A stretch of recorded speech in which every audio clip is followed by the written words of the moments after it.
Next nine news में आपका बहुत बहुत स्वागत है। मैं हूं आपके साथ अबरारुल हक रहमानी। महाराष्ट्र की राजनीति में शिवसेना में एक बड़ी टूट को अंजाम देने के बाद ऐसा लग रहा है कि वहां पर जो सत्ताधारी पार्टी है भारतीय जनता पार्टी और एकनाथ शिंदे, वो पूरी तरीके से नजरें गड़ाए बैठे हैं एनसीपी पर, यानी कि शरद पवार की पार्टी पर। दरअसल शरद पवार की स्थिति महाराष्ट्र की सियासत में बेहद मजबूत है, क्योंकि शरद पवार क्षेत्रीय दल होने के नाते लगातार वहां पर उनकी जो है मजबूती देखने को भी मिलती है।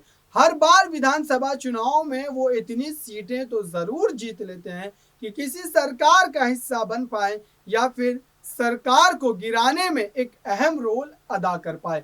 लेकिन यहाँ पर बात दूसरी है।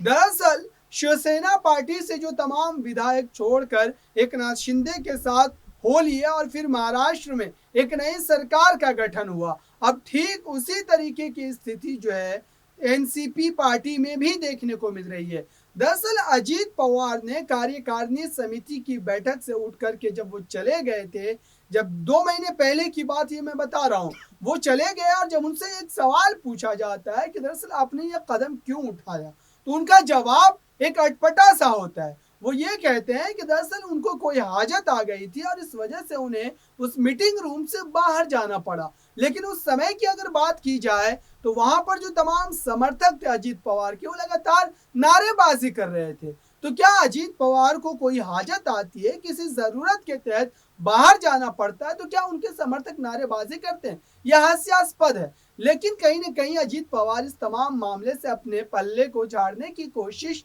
किए और सवाल को जो है कहीं ना कहीं घुमा दिया।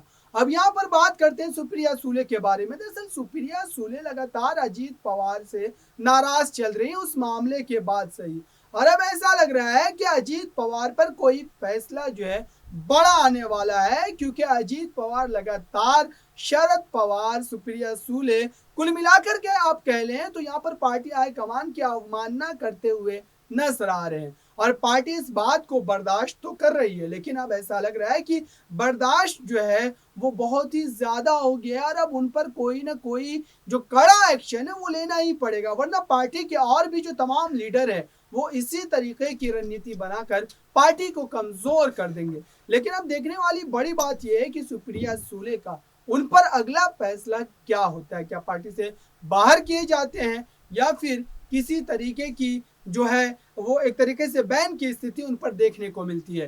फिलहाल अभी इंतजार का समय है, क्योंकि अभी तक कोई आधिकारिक फैसला पार्टी हाईकमान के द्वारा अजीत पवार पर नहीं लिया गया है। इस खास रिपोर्ट में इतना ही। देखते रहिए ताजा तरीन खबरों के लिए नेक्स्ट नाइन न्यूज को। धन्यवाद।